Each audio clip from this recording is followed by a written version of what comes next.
Good day, welcome to Software Designs. Today I'll be teaching how to use Smart Fill tool. And this Smart Fill tool, you you come to, I think this is the last, almost the last tool here at the extreme end of the tool bar.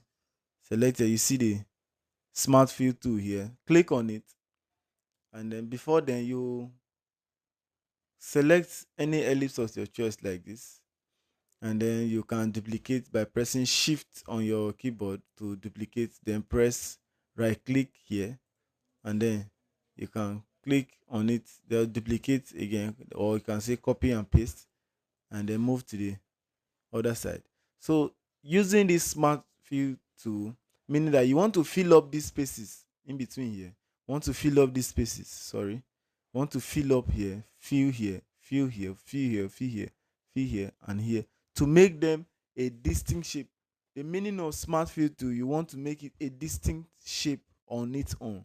And once you select this smart fill tool and then click here, you select that part, click here, it fills up that, it fills up this area, it comes, it fills here, here, here, and then check, it also fills up this area, fills up this window, fill here, and then it makes it different shapes that you can change the color distinctively.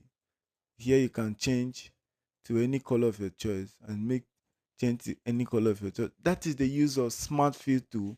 It only fills an area so smartly that you can achieve it, and this is how it is done.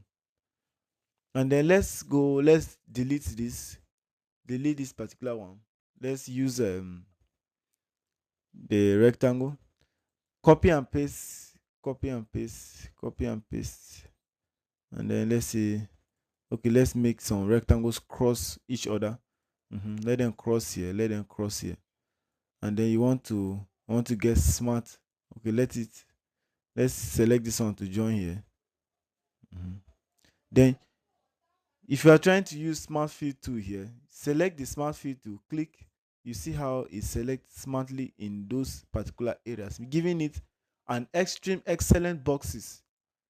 In that way, you can, it's not only for that, any other artistic nature or artistic, but let's delete these rectangles here, and then let's use this polygon and see the result that we'll receive, and then duplicate. You see, reduce it small, duplicate, just copy and copy and paste, then drag it down. Let's make it. Then you want to use the smart fill tool here. Click on the smart fill tool, you click in like this, click, click, click. It has successfully formed a very lucrative or useful object for you to, you can change the colors smoothly, you can change them here, you can change the color, you can change the color per se. So this is the way how to use the smart fill tool. Subscribe to Software Design for more updates. Thank you.